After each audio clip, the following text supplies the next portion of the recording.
গরম পানি কর শেষ গোসলটা দেওয়ার জন্য। সবাই বলবে ঘর থেকে লাশটা নামাও, আমার আরামের বিছানাটা কই?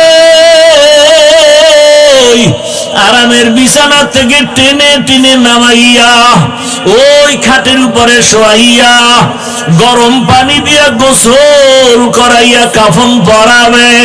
খাটিয়ায় উঠাইয়া যখন জানাজার ময়দানে নিবে, জানালা দিয়া মা ডাকবে আর বলবে, আমার বাবারে কই দাও,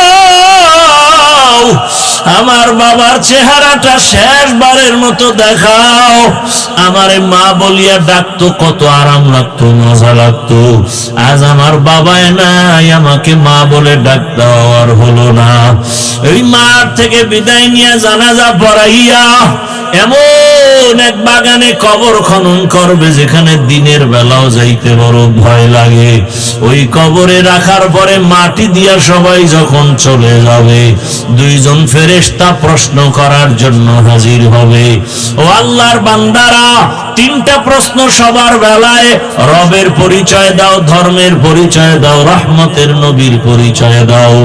ওই প্রশ্নের জবাব যারা দিতে পারবে, আমার আল্লাহ কুদরতি আওয়াজ দিয়া বলবেন, এর কবর জান্নাতের বিছানা দিয়া দাও, জান্নাতের সাথে রাস্তা খুলে দাও। কিন্তু জানি না কি হালাত হবে যারা বেনামাজি হইয়া কবরের দিকে রওনা দিলাম। আজরাইল আসিয়া ধাক্কা দিয়া যখন নিয়ে যাবে, যদি বেনামাজি হালাতে রুহুটা চলে যায়, গুনাহ অবস্থায় চলে যায়, ওই কবরে যখন রেখে সবাই বিদায় নিবে, প্রশ্ন যখন হবে, নাফরমান বেনামাজি গুনাহগারেরা জবাব দিতে পারবে না, বারবার বলবে, হা হা লা আদরি, আফসোস আমি কিছুই জানি না, কিছুই জানি না। রহমতের নবী বলেন, গাইবি আওয়াজ, আমার আল্লাহ বলবেন, ফেরেশতা এই নাফরমানের ধর, এরে দুনিয়াতে আমি কম সুযোগ দেই নাই। আমার দেওয়া পানি, আমার দেওয়া সূর্যের আলো, চাঁদের আলো, জমিনের ফসল, গাছের ফল সব ভোগ করলো, কিন্তু আমার হুকুম মতো নামাজ আদায় করে নাই। এখন আর দেরি করা যাবে না, কবরের সাথে জাহান্নামের সাথে রাস্তা বানায় দাও। আল্লাহ বলবে, রে কবরের মাটি, এই নাফরমান গুনাহগারের দুই দিক থেকে জোরে জোরে চাপ দাও। এত জোরে চাপ দিবে পাজরের হাড় চুরমার হয়ে যাবে। ও আল্লাহর বান্দারা, রহমতের নবীর কান্নার আওয়াজ, আমার নবীও কাঁদে, আমার উম্মতের কি উপায় হবে? ও আমার নবীর আশিক, এখনো কি তওবা করবা না রে বাবা? দুই ফোঁটা চোখের পানি ছেড়ে গুনার কথা স্মরণ করে আল্লাহর কাছে তওবা করো, ক্ষমা চাও, মনে মনে ডাকো আর বলো, হে মালিক, এই ময়দানে আমার মতো গুনাহগার কেউ নাই। ও আল্লাহ, আমার গুনার কারণে আমার হাত না পাক, আমার চোখ না পাক, আমার জিহ্বা না পাক, আমার অন্তর না পাক। আমার গুনার খবর আমার মা বাবা ভাই বোনেরা কেউ জানে না, যদি জানতো কেউ মায়ার নজরে দেখতো না। ও আল্লাহ, তুমি কেমন দয়ার মালিক, এত গুনাহ করেছি, তুমি দেখছো, তুমি জানো কোথায় কতটা গুনাহ করেছি। ও আল্লাহ, তুমি রাগ করিয়া কখনো পানিও বন্ধ করো নাই, খানা বন্ধ করো নাই, সম্মানের জায়গা থেকে ফালাইয়া দাও নাই। আজকে তওবার নিয়ত করে ফেললাম, আমার মতো বান্দা যদি জেনারেল লাইনে থাকিয়া নামাজ পড়ে, আমি কেন পারবো না? আমার মতো যুবক যদি চাকরি করে নামাজ পড়ে, ব্যবসা করে নামাজ পড়ে, ড্রাইভারি করে নামাজ পড়ে, আমি কেন পারবো না? ও আল্লাহ, আমি তওবা করতেছি, আর দাড়ি কাটবো না, নামাজ ছাড়বো না, বেপরদায় চলবো না। ও পর্দার আড়ালের মা বোনেরা, আপনার মতো কত মা কত বোন এই এলাকায় আছে, পর্দা করে নামাজ পড়ে, মোবাইলে সময় নষ্ট করে না। আপনারা কেন পারেন না রে মা? এখনো সময় আছে, তওবা করেন। আল্লাহকে বলেন একটা আদর্শ সন্তানের মা হইয়া কবরে যাবেন, কোরআন পড়ে পড়ে সন্তান দোয়া করবে, নামাজ পড়বে, ডাক্তারি করবে, আল্লাহর কাছে দোয়া করেন আর কাঁদেন আর বলেন, হে আল্লাহ, জীবনে তো মনের ঝাল মিটাইয়া শখ পূরণে গুনাহ কম করি নাই, আজকে থেকে তওবা করলাম, আর বেপরদায় চলবো না, মোবাইলে সময় নষ্ট করব না, নামাজ ছাড়বো না, স্বামীর মাল খেয়ানত করব। اللهم صل على محمد النبي الأمي وعلى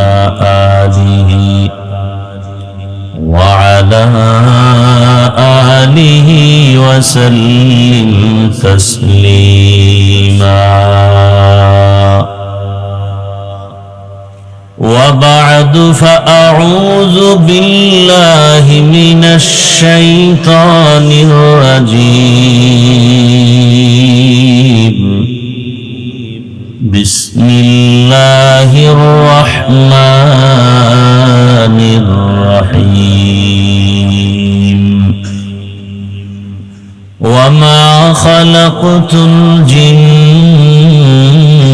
والإنس إلا ليعبدون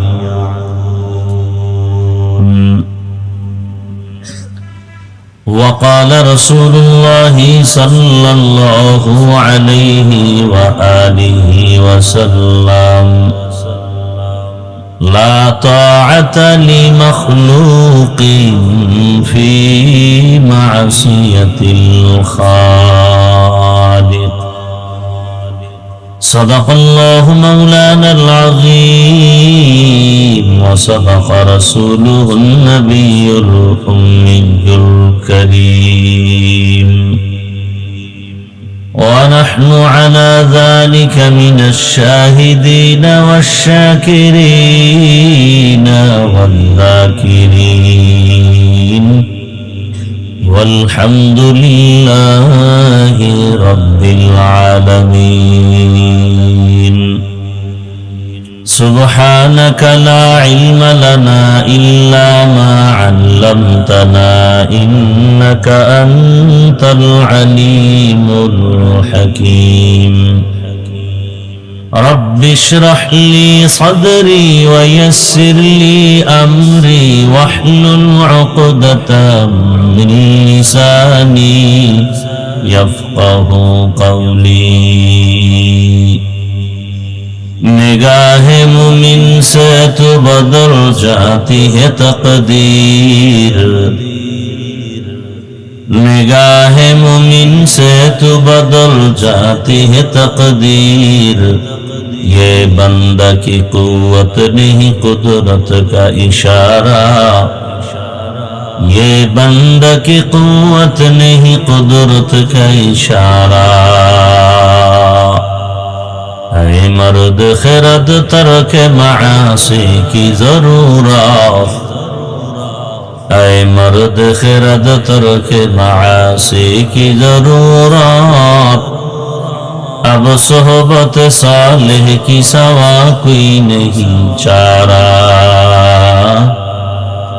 अब सोहबत सालिह की सवा कोई नहीं चारा मरदूद है पीछे हमें खबर नहीं लेकिन मरदूद है पीछे हमें खबर नहीं लेकिन एक वक्त में हालाक जो अमाल है सारा एक वक्त में हालाक जो अमाल है सारा রাঙ্গুনিয়া গোডাউন কেন্দ্রীয় জামে মসজিদের উদ্যোগে আয়োজিত ইসলামী সুন্নি মহাসম্মেলন 7 নভেম্বর 2025 মহতি এ মাহফিলে উপস্থিত মুহতারাম সম্মানিত সভাপতি মাওলানা মুফতি ওমর ফারুক মেহেরি দামাত বারাকাতুহুম অন্যান্য হযরত উলামায়ে কেরাম অত্র অঞ্চলের বিভিন্ন স্থান থেকে আগত আল্লাহ পাকের আশিকিন জাকিরিন শাকিরিন মুহিব্বিন মুরব্বিয়ান আযম কলিজার টুকরা আমার সমবয়সী যুবক বন্ধুগণ স্নেহের ছোট ভাই পর্দার আড়ালে মা বোনেরা আল্লাহ পাকের দরবারে শুকর যে আল্লাহ আমাদেরকে সুস্থ রেখেছেন, আলহামদুলিল্লাহ। জীবনের এক অমূল্য সম্পদ আমাদের সুস্থতা। টাকা পয়সা বাড়ি গাড়ি সব আছে, কিন্তু আপনি আমি অসুস্থ, এই জীবনের কোনো মূল্য। টাকা পয়সা বাড়ি গাড়ি তেমন নাই, কিন্তু আপনি আমি সুস্থ, আমাদের মতো সুখী আর কেউ। আল্লাহ আমাদের এই সুস্থতাকে দায়েমান কবুল করেন। হাজারো লাখো মানুষের ভেতর থেকে বাছাই করে দয়াময় আল্লাহ আমাদেরকে এই বেহেশতের বাগানে গুনাহ মাফের মজলিস, তওবা কবুলের মজলিসে হাজির হওয়ার তৌফিক দান করেছেন। আর একবার শুকর আদায় করি, আলহামদুলিল্লাহ। দরুদ ও সালাম সৈয়দুল মুরসালিন, রহমাতুল্লিল আলামিন, শফিউল মুজনিবিন, খাতামুন নবিয়্যিন, সৈয়দুস সাকালাইন, ইমামুল মুরসালিন, শফিউ আযম, রাসূল আকরাম, রহমত আলম, নবিয়ুল আরব আল আজম, হাবিব কিবরিয়া, আশরাফুল আম্বিয়া, সৈয়দুল আম্বিয়া, শফিউ মাহশর, সাকি কৌসর, আকা নামদার, মদিনা কা তাজদার, आफताब नबूवत, फ़ख्र मौजूदात, सैयदुल मखलूक़ात, हज़रत मुहम्मदुर रसूलुल्लाह सल्लल्लाहु अलैहि व आलिहि वसल्लमेर উপর সর্বোপরি শুকর যাদের অক্লান্ত পরিশ্রমের মাধ্যমে আজ সুন্দর আয়োজন, সময় পরামর্শ অর্থ দিয়ে দোয়া করে উপস্থিত হয়ে মাইক লাইট প্যান্ডেলের ব্যবস্থাপনার মাধ্যমে সহযোগিতা যারা করেছেন, প্রত্যেককে আল্লাহ পাকের খিদমতের বরকতে দুনিয়াতে শান্তি, পরকালে মুক্তির ব্যবস্থা করে দিন। দীর্ঘ সময় দেশের শীর্ষস্থানীয় হযরত উলামায়ে কেরাম, বিশেষ করে আপনাদের চট্টগ্রামের রত্ন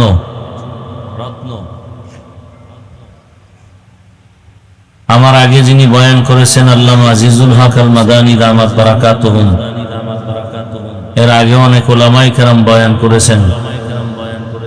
উলামায়ে কেরামদের কথাগুলো সহি তরিকায় আমাদেরকে আমল করার তৌফিক দান করেন। উলামায়ে কেরামের ইজ্জতকে আল্লাহ বেশি বেশি বাড়ায় দেন। উলামায়ে কেরামের বিরুদ্ধাচরণকারী যারা, আল্লাহ তাদেরকে হেদায়েত দান করেন। আল্লাহকে অসন্তুষ্ট করে নেতার কথা মানা হারাম, আল্লাহকে বেজার করে নেত্রীর কথা মানা হারাম, আল্লাহকে অসন্তুষ্ট করে পৃথিবীর সবার কথা মানা হারাম। এক কথায় জবাব, দুনিয়ার সবাইকে বেজার করা সম্ভব, আল্লাহকে বেজার করা সম্ভব না। এখন প্রশ্ন, দুনিয়ার সবাইকে বেজার করা যাবে কিন্তু আল্লাহকে যাবে না কেন? কারণটা কি? এই কারণটা বুঝি। এর কারণ হলো দুনিয়ার সবাই আপন না, আমার আল্লাহ আপন এবং আসল। দুনিয়ার সবাই দয়া করে কিন্তু পেছনে স্বার্থ। আল্লাহ আমাদের দয়া করেন, কোনো স্বার্থ নাই। দুনিয়াওয়ালারা আমাদের কিছু দেয়, দেওয়ার পরে খোটা দেয়। আল্লাহ আমাদের কিছু না অনেক দেন, কোনো খোটাও দেন না। দুনিয়ার দেনেওয়ালারা দরজা মাঝে মাঝে খুলেন আবার বন্ধ করেন, আর আমার মালিক এক সেকেন্ডের জন্য বান্দাকে দেওয়ার দরজা বন্ধ রাখেন না। আল্লাহ আগেও ছিলেন, এখনো আছেন, সামনেও আছেন। হুয়াল হাইয়ুল কাইয়ুম। আল্লাহ চিরঞ্জীব, চিরস্থায়ী, লয় নাই, ক্ষয় নাই। দয়াময় রব্বুল আলামিন আপনাকে আমাকে যা দিছেন দুনিয়ার কেউ তা দেন নাই। মা আমাকে কিছু দিছেন, বাবা দিছেন, কিন্তু পেছনে স্বার্থ। আল্লাহ যা দিছেন কোনো স্বার্থ নাই। বলে মা বাবার দেওয়ায় স্বার্থ কেন? প্রমাণ কি? বলে বাংলার জমিনে ভালো করে নজর করে দেখেন, কত মা বাবা স্বার্থের আঘাতে সন্তানকে জবাই করেছে। এই ঘটনা বাংলাদেশে নাই। আবার স্বার্থের আঘাতে সন্তান মা বাবাকে হত্যা করে, স্ত্রী স্বামীকে জবাই করে, স্বামী স্ত্রীকে জবাই করে। এরকম ঘটনার কোনো সীমানা নাই। আরো এমন এমন ঘটনাই বাংলায় চলে যেগুলো বলতেও বড় লজ্জা লাগে। বুঝাবার জন্য বলি, বাবা তার আপন মেয়েটাকে হোটেলের মধ্যে রেখে বলে, আজকের রাতের জন্য তুমি আমার মেয়ে না, স্ত্রীর সমান হয়ে থাকবা। নাউজুবিল্লাহ আসে না? এই ঘটনা কি ইন্ডিয়া না বাংলা? সোনার বাংলার তাজা খবর। কেমন স্বার্থপর আমরা! কিন্তু আল্লাহ আমাকে আপনাকে যা দিছেন পেছনে কোনো স্বার্থ নাই, আছে? আল্লাহ যদি স্বার্থপর হইতেন তাহলে শুধু আল্লাহ আল্লাহ কয়া যারা ডাকে তাদের খানা দিতেন, যারা আল্লাহর দুশমন তাদের দিতেন না। কিন্তু আমার আল্লাহ এমন দয়ার মালিক, মুমিনেরা যেই পানি ব্যবহার করবা বেঈমানেরাও সেই পানি ব্যবহার করো, স্বাধীনতা দিলাম। মুমিন যেই নদীর মাছ খাওয়ার স্বাধীনতা পাবে, বেঈমানও সেই নদীর মাছ ভক্ষণ করার স্বাধীনতা পাবে। মুমিন জমিনের ফসল খাওয়ার অধিকার যেমন আছে, বেঈমানেরও আছে, বাধা নাই। মুমিন যেই গাছের ফল ভক্ষণ করবে, বেঈমানেরাও সেই গাছের ফল খাবে, বাধা নাই। এমনকি আমরা মুমিন দাবি করি কিন্তু চরম অপরাধের মধ্যে আমরা নিমজ্জিত হয়ে আছি।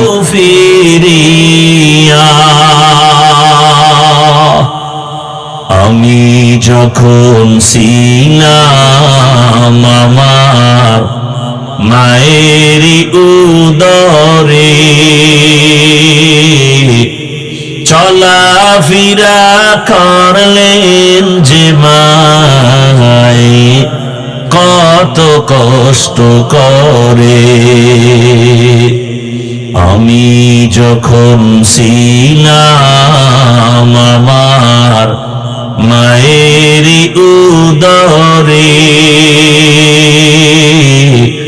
চলাফেরা করলেন যে মায় কত কষ্ট করে।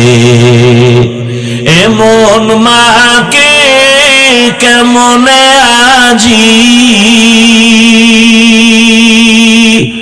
এমন মাকে কেমনে আজি যাব আমি ভুলিয়া।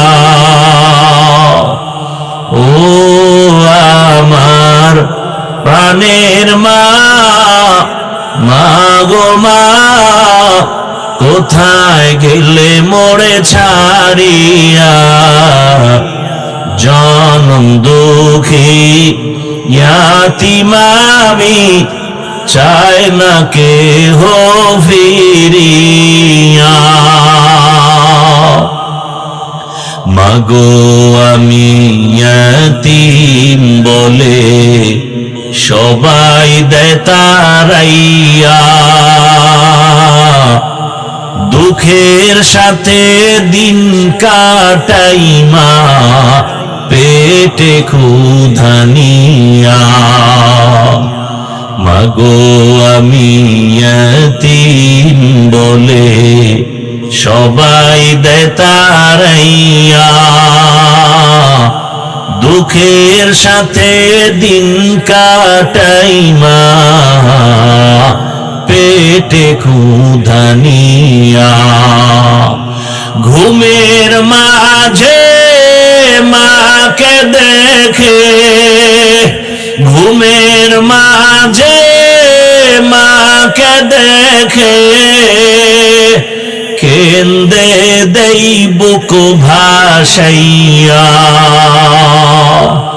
ও আমার প্রাণের মা, মা গো মা, কোথায় গেলে মোরে ছাড়িয়া।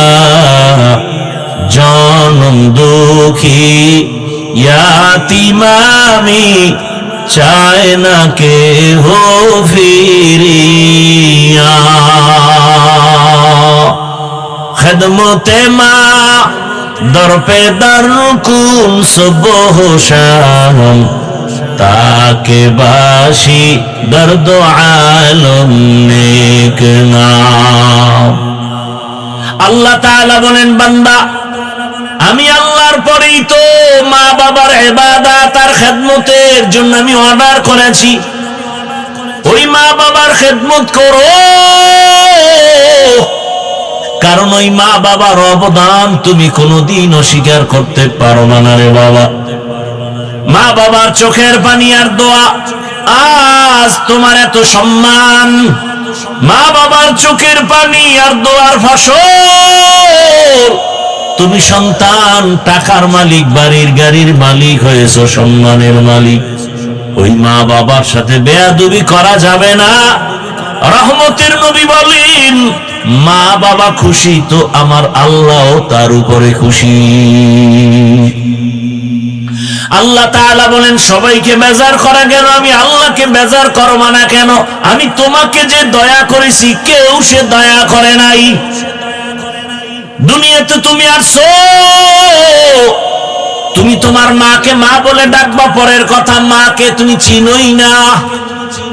বরং তোমার একটাই পুঁজি, কান্নার আওয়াজ। দুনিয়াতে আসার পর একটা বাচ্চা শুধু কান্নার আওয়াজ, পেটে ক্ষুধা লাগছে বলতে পারি না, শুধু কান্নার আওয়াজ। বাথরুমে যাব বলতে পারি না, কান্নার আওয়াজ। গরম লাগতেছে, বাতাসের প্রয়োজন বলতে পারি না, কান্নার আওয়াজ। বাচ্চার শুধু কান্না কান্না কান্না।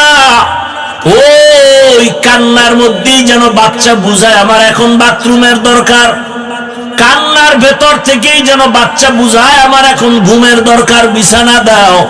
কেউ বুঝে না ওর কান্নার ভাষা। আমার আল্লাহ মায়ের মধ্যে একটা রাডার লাগায় দিছেন চুম্বকের মতো। বাচ্চার কান্না দিয়া কখন কি চায় বাবাও বুঝে না, শুধু মায়ে বুঝে। বাচ্চাটারে খানা খাওয়াই দিছে, সুজি খাওয়াই দিছে, এখনো কাঁদতেছে। 5 মিনিট পরে বাবা কয়, বাচ্চা কাঁদে কেন, খানা দাও। মা বলে, 5 মিনিট আগে খানা দিলাম, আবার কিসের খানা? কথা কাঁদে কেন? মা বলে, বাচ্চা ঘুমের আগে কাঁদে, সেই কান্না চলতেছে। আল্লাহ বলেন, তোর মাই জানে তোর কান্নার ভাষা কেমন, বাবাও বুঝে না। আমি আল্লাহ তোর কান্নার পুঁজি দিয়া মায়ের থেকে সব দাবি আদায় করে দিলাম। বলতে পারো না মা খানা দাও, কান্নার আওয়াজ দিয়া সব আশা পূরণ করেছো। ওই কান্নাটা ধরে রাখ। তোর মায়ের থেকে 99 গুণ মায়া আমি আল্লাহর বেশি। একটা বাচ্চা যদি কান্না করে মায়ের মোহাব্বত কেড়ে নিয়ে সব দাবি আদায় করে, আমি আল্লাহর কাছেও যদি ওই কান্নাটা দিয়া চাইতে পারো, আমি তোর কান্নার ভাষা বুঝা তোর দাবি কেন আদায় করব না? ওই কান্না ধরে রাখ, কারণ কান্না বড় দামি এক সম্পদ। কান্না দেখলে এমন কোন মানুষ নাই যার দয়া হয় না। সন্তানের কান্না মা বাবার দয়া, ছাত্রের কান্না শিক্ষকের দয়া। ওই মায়া দয়ার তুলনায় আমি আল্লাহর মায়া তো অনেক বেশি। তুমি কান্নাটা ধরে রাখো, আমি আল্লাহ তোমার সব চাহিদা পূরণ করব। এখন তো কান্না নাই, কেউ কান্নার বয়ানও নাই। কেউ কান্না করলে মানুষ তার দিকে তাকায় হাসে, বলে দেখ লজ্জা নাই কেমনে কান্না করে। অথচ আল্লাহ পাক বলেন, ফালিয়াযহাকু কালিলান ওয়া লিয়াবকু কাসীরা, কম হাসো বেশি বেশি কান্না করো। কান্নার বয়ানও নাই, কান্নাও নাই। কেউ যদি কাঁদে লজ্জা নাই, দেখ কেমনে কাঁদে। আমাকে বলেন তো আপনারা, এটা কান্নার প্যান্ডেল না হাসার প্যান্ডেল? কান্নার প্যান্ডেলে কান্না করাটা স্বাভাবিক, হাসি দেওয়াটা অস্বাভাবিক। হাসির প্যান্ডেলে হাসি দেওয়াটা স্বাভাবিক, কান্না করা অস্বাভাবিক। তাহলে আপনি কান্নাওয়ালাকে প্রশ্ন করেন, লজ্জা নাই, এই লোকটা কাঁদে কেন? প্রশ্ন তো আপনাকে করা দরকার, কান্নার প্যান্ডেলে বসছেন, আপনার চোখে কান্না নাই কেন? আপনাকে করা দরকার, কান্নার প্যান্ডেলে বসছেন, চোখে পানি নাই কেন, কান্না নাই কেন? উল্টা আপনি কান্নাওয়ালার দিকে তাকায় প্রশ্ন করেন, লোকটা কাঁদে কেন? বড় আশ্চর্য, কান্নাকাটি নাই, অথচ চোখের পানি ছাড়া কখনো জাহান্নামের আগুন নিভানো যাবে না। বলেন একজন নবীর নাম বলেন যে কাঁদে নাই। নূহ নবী এত কাঁদছেন যে তার নাম হলো আব্দুল গফফার। আল্লাহ নবীর নূহ নবীর কান্না দেখে এত মায়া লাগছে, আল্লাহ কান্নাওয়ালা শব্দ দিয়ে ডাকলেন, ইয়া নূহ, হে কান্নাওয়ালা। আর সেই নামে সূরা নাজিল হয়ে গেছে, সূরায়ে নূহ। আল্লাহর কাছে কান্না পছন্দ হয়ে গেছে। নাম হলো আব্দুল গফফার। আল্লাহ ডাকলেন, ইয়া নূহ, হে ক্রন্দনকারী আমার গোলাম। আমার রাসূল কাঁদতেছেন, এগুলি বলার সময় কই? এক চোরার ঘরের চোরা বলতেছে যে নবী বেশি কাঁদে না, তোমরা তো কাঁদো কেন? এই রাসূলের সাথে তুলনা দেওয়াও তো বেয়াদবি আমি মনে করি। রাসূল পাক, তুমি আমি না পাক। রাসূলের ঘাম পাক, তুমি আমি না পাক। বলে রাসূল করে না, আমি সেটা করব কেন? আল্লাহ হেদায়েত দান করুন। এতক্ষণ আলোচনায় কি বুঝলেন? আল্লাহকে বেজার করা যাবে, কিন্তু করি তো। প্রত্যেকটা পদে পদে আল্লাহকে বেজার করি। পর্দা করলে আল্লাহ খুশি, আত্মীয় স্বজন বেজার। এবার আত্মীয়কে খুশি করে সদরঘাট বানায় ফেলাইছে, কোনো পর্দা নাই। চাচতো বোন চাচতো ভাই, মামতো বোন মামাতো ভাই, হ্যাঁ, বউরে সালাম দেয় না, বেআইনেরে সালাম দেয় নাই, স্ত্রীকে সালাম দেয় না, শালীকে সালাম দেয়, আছে না নাই? এবার কয়টা আল্লাহকে বেজার করলা কেন? কয় আল্লাহরে পরে তওবা করে রাজি করে ফেলবো, এখন আত্মীয় ঠিক রাখি। এরকম প্রত্যেকটা পদক্ষেপ আমরা আল্লাহকে বেজার করে চলতেছি। অন্তর কোনো আফসোসও আসে না। আল্লাহ দয়া করে আমাদেরকে হেদায়েত দান করুন। কষ্ট হইতেছে আপনাদের না? কি বয়ান করলে আপনাদের মন ঠিক থাকবে বুঝে আসে না। আসলে কি সব কপাল, সব কি হেদায়েতের মালিক আমি না আল্লাহ? আমার কথায় কি হেদায়েত হবে? আরে ভাই আমি কি? মক্কা মদিনার ইমামও বাদ দেন, স্বয়ং রাসূলের বয়ানে কালেমা কপালে আসে না। কারণ হেদায়েতের চাবি কার হাতে? মান ইয়াহদিল্লাহু ফাহুয়াল মুহতাদ ওয়া মান ইউদ্লিল ফালান তাজিদা লাহু ওয়ালিয়াম মুরশিদা। আল্লাহ যাকে কবুল করবেন সে হেদায়েতের মালা গলায় পরবে, আর যার কপাল বড় খারাপ হেদায়েত পাবে দূরের কথা, হেদায়েত পাওয়ার কোনো মুর্শিদও পাবে না, পথ প্রদর্শক পাবে না। কপাল কত খারাপ! যেই রাসূলের চেহারা মোবারকে মোহাব্বতের নজর দিবে জাহান্নামের আগুন হারাম। যেই রাসূলের চেহারার দিকে এক নজর দিবে পেটের ক্ষুধা নিবারণ হয়ে যাবে। কেমন মায়ার নবী আমার! যেই রহমতের নবী যেখানে কদম দেয় সেখান থেকে মিশকের ঘ্রাণ। রহমতের নবী, কেমন মায়ার নবী আমার! যেই রাসূলের দিয়ে তাকাইলে পূর্ণিমার চাঁদের আলোটাও দুর্বল হয়ে যায়। সেই রাসূলকে একবার আর দুইবার না 13 বছর দেখলো, বয়ান শুনলো, পাশে বসে খানা খাইলো, কিন্তু কালেমা কপালে আসলো না। এত বড় বেঈমানের নাম জানেননি? কথা বলেন, কি নাম? গরবা সুরাত আদমি ইনসাবুদে আহমদবু জাহলো হামিক সাবুদে আদমিরা আদমিয়ত লাজিমাস আউদেরাগর বুনা বাশদ হি জামাস। 13 বছর বয়ান শুনলো, কালেমা কপালে আসে না, এর নাম কফাল। অন্যদিকে 27 বছরের একটা যুবক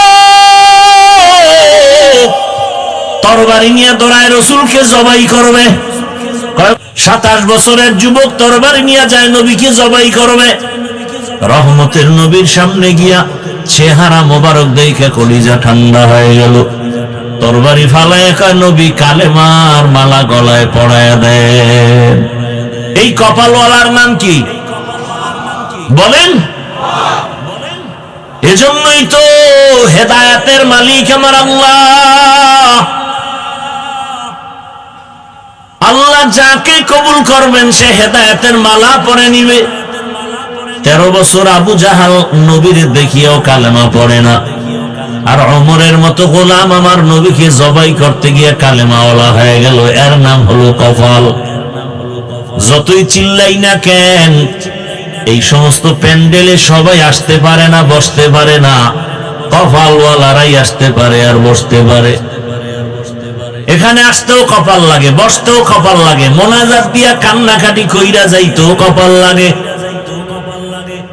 কত মানুষ বাড়ির থেকে আসছে, বলে আসছে ওয়াজ মাহফিলে যাই, কিন্তু কপাল খারাপ, বেহেশতের প্যান্ডেলে ঢুকতে পারে নাই।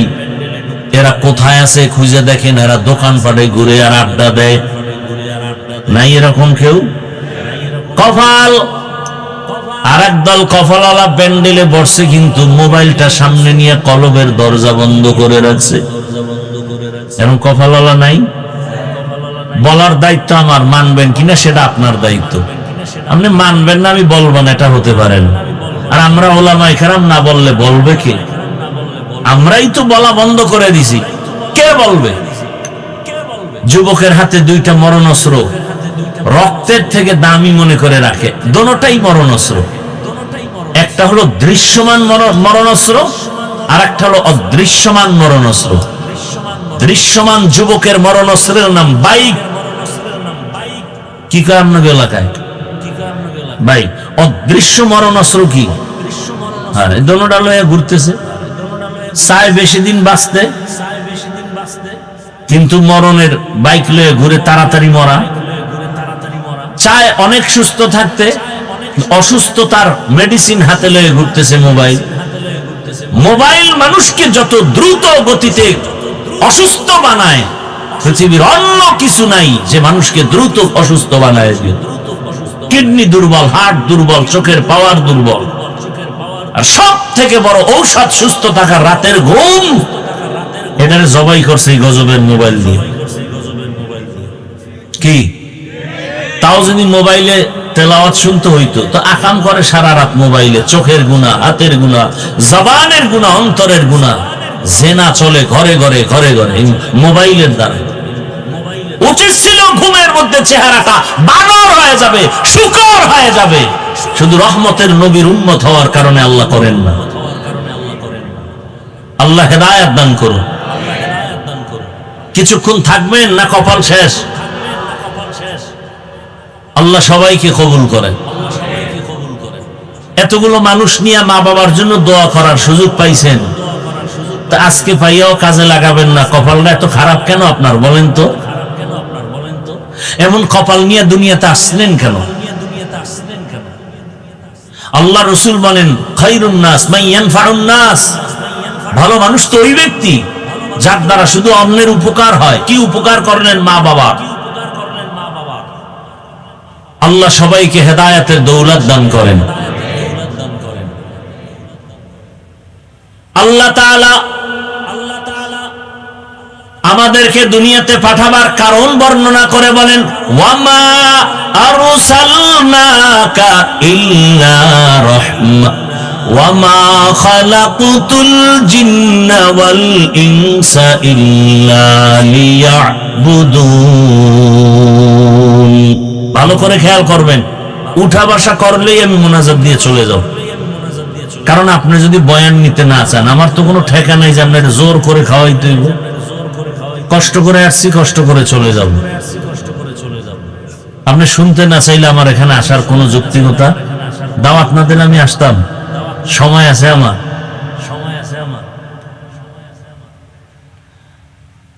আল্লাহ আমাদেরকে হেদায়েতের দৌলত দান করেন। আল্লাহ পাক বলেন, খেয়াল করেন, ওমা খালাকতুল জিন্না ওয়াল ইনসা ইল্লা লিয়াবুদুন। ভালো করে খেয়াল করেন, আল্লাহ বলেন আমি মানুষ আর জিন বানাই নাই। হ্যাঁ বানিয়েছি ইবাদতের জন্য। এই কথাটা ডাইরেক্ট যদি আল্লাহ বলতেন, মানুষ আমি জিন এবং মানুষ ইবাদতের জন্য বানাইলাম, হয়ে যেত। আল্লাহ ঘুরাইয়া বললেন কেন? প্রথমে বললেন আমি জিন ইনসান সৃষ্টি করি নাই। হ্যাঁ করেছি। ঘুরাইয়া বললেন কেন? আল্লাহর প্রত্যেকটা কথার মধ্যে হিকমত ঢুকানো আছে। আল্লাহ তাআলার প্রত্যেকটা কথার শব্দের ভেতরে এতটা অলংকার লাগানো। যেমন রব একটা শব্দ, এটার তর্জমা বাংলায় আমরা করি প্রভু, প্রতিপালক। ওলামায়ে কেরাম লিখেছেন হবে না, প্রতিপালক। আর প্রভু বললে রব শব্দের হক আদায় হয় না। বলে তো রবের অর্থ কি? বলে এটা একটু বাক্য বানায় ব্যাখ্যা দিতে হবে। বলে কেমনকার রব? হলেন তিনি সমস্ত মাখলুকতের প্রয়োজনের অগ্রিম আয়োজন করেন যিনি। সব প্রাণীর অগ্রিম আয়োজন যিনি করেন তিনি আমার রব। আল্লাহ তাআলা বলেন আমি মানুষ জিন বানাই নাই বইলা বললাম কেন? বলে তোমার জেহেন আর অন্তর খালি করে দাও, তোমাকে বানানো হয় না, এটা ঢুকাও। সব ঢুকাইয়া এবার ফ্রেশ মনে একটা কথা নাও। তোমাকে বানানোর জন্য একটা কাজ, জমিন আর কোনো তোমার কাজ নাই। মৃত্যু পর্যন্ত তোমার কাজ হলো একটা। কয়টা? ওই কাজের নাম ইবাদত। ওই কাজের নাম কি? ইবাদত। অন্য কোনো কাজ তোমার দুনিয়াতে নাই, তোমার একটাই মাত্র কাজ ইবাদত।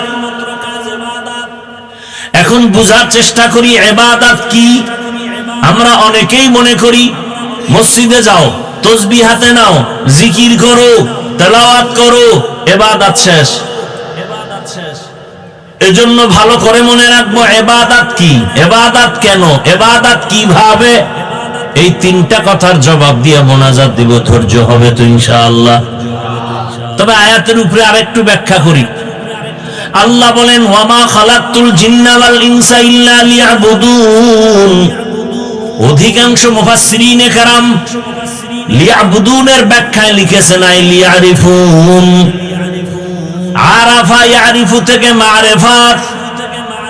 মারিফাত মানে পরিচয় লাভ করা। কার পরিচয়? আল্লাহর। তাহলে আয়াতের অর্থ কি হবে? ওমা খালাকতুল জিন্না ওয়াল ইনসা ইল্লা লিয়াবুদুনের ব্যাখ্যা হবে আমি মানুষ জিন বানাইলাম মারিফত অর্জন করার জন্য। এখন প্রশ্ন হলো তাহলে ডাইরেক্ট বলতো ওমা খালাকতুল জিন্না ওয়াল ইনসা ইল্লা লিয়ারিফুন। ইবাদত বইলা আবার ব্যাখ্যা কেন ঘুরাইয়া মারিফত নিলেন? কারণ আছে না নাই? কারণ হলো দুনিয়াতে আল্লাহ ভালো জানে, কারণ আমার আল্লাহ আলিমুল গায়বি ওয়াশ শাহাদা। আল্লাহ জানেন এই জমিনে অনেক মারিফতের সম্রাট দাঁড়াবে, যারা এলেম আমল কোন বান্দার মধ্যে নাই, দাবি করবে আমি মারিফতের সম্রাট। আল্লাহ বুঝায় দিলেন ইবাদত বলিয়া মারিফত নেওয়ার কারণ হলো মারিফতের অর্জন করার জন্য ইবাদত ছাড়া কোনোদিন মারিফত অর্জন হবে না। শরীয়ত রা মুকদ্দম দার আকনু মারিফত আজ শরীয়ত নিসতে বেরু তরিকত হো শরীয়ত হো তমামি হकीकत में মুহাম্মদ কি গোলামি। আমাদের সমাজে মারিফত নিয়ে কিন্তু ধুম কিলাকিলি। তিন দলে বিভক্ত, তিন দল। এক দল বলে শরীয়তের দরকার নাই, মারিফত আসল, এরা ভণ্ড। বলেন এরা কি? আর এক দল বলে মারিফত বলতে কিচ্ছু নাই, তারাও ভণ্ড। আমি আজকে প্রমাণ করে গেলাম এই জমিনের মধ্যে ও রাঙ্গুনিয়ার মুসলমান, আমি আয়াত দিয়া প্রমাণ করে গেলাম আল্লাহ মারিফত বলতে কিছু নাই, মানে আল্লাহ মারিফত অর্জন করার জন্যই বানাইছেন। ওয়ামা খালাকতুল জিন্না ওয়াল ইনসা ইল্লা লিয়াবুদুন। ইবাদতের অর্থ হলো মারিফত অর্জন করো, আর মারিফত ইবাদত ছাড়া হবে না। এজন্য আল্লাহ পাক ইবাদতের শর্ত লাগায় দিলেন, ইবাদতের মাধ্যমেই মারিফত অর্জন করো, আল্লাহর পরিচয় লাভ করো। গাভীর দুধের ভেতরে মাখন আছে না নাই? ছানা আছে না নাই? ঘি আছে না নাই? বুঝেন বুঝেন ভালো করে। আচ্ছা, এখানে 20 কেজি দুধ একটা পাত্রে রাখলাম, আর মাইকে বলে দিলাম, ভাই আমার এই গাভীর 20 কেজি দুধের মধ্যে মাখন আছে, ঘি আছে, ছানা আছে। বিশ্বাস করবেন? করবেন না? দুধের মধ্যে মাখন নাই। আচ্ছা, একজন বোকা মানুষ বলতেছে সত্যি হুজুর? হ্যাঁ সত্যি। উনি হাত দিয়ে খুঁজতেছে 20 কেজি দুধের মধ্যে হুজুরে বলছে মাখন আছে, ঘি আছে, ছানা আছে। হাত দিয়ে খুঁজে টুইজা ঘাম ছুটে ফেলাইছে, এক টুকরা মাখন পায় নাই। পাবে? ঘি পাবে, ছানা পাবে, তার মানে কি দুধের মধ্যে নাই? আছে। আচ্ছা, আপনারা আছে কথাটা কত % সত্য বলেন? এই যে খুঁজে দেখে নাই। বলে এভাবে হবে না, মুজাহাদা করা লাগবে, মেহনত করো তো বের হবে। দুধের মধ্যে মেহনত চালাও। বলে কেমনে মেহনত চালাবা? আমরা ছোটবেলায় দেখেছি আমাদের এলাকায় টিনের একটা পাত্রের মধ্যে দুধ নিয়া, এরকম একটা বাঁশের খুঁটির সাথে দুধের পাত্র টারে রাখিয়া, চিকন একটা বাঁশ, এর কোন একটা মাথার কেটে 5টা আঙ্গুল বানাইয়া, এরপরে খুঁটির সাথে রশি দিয়া বেঁধে মাজায় গামছা বানছে ভালো করিয়া, এবার 2 হাত দিয়ে চরখাটারে টানে, বাঁশটা ঘুরে, 5টা আঙ্গুল ঘুরে, নিজেরও ঘাম ঝরে, দুধেরও ফেনা বের হয়। অনেকক্ষণ মেহনত করতে করতে করতে করতে দেখে মাখনটা ভেসে উঠেছে। দুধের মধ্যে অবশ্যই মাখন আছে, কোনো সন্দেহ নাই। দেখা যায় না, কয় মেহনত করে বের করো। শরীয়তের মধ্যে মারেফত আছে, কয় দেখা যায় না, বলে মেহনত করো। ওয়াল্লাযীনা জাহাদু ফীনা লানাহদিয়ান্নাহুম সুবুলানা ওয়া ইন্নাল্লাহা লামাআল মুহসিনিন।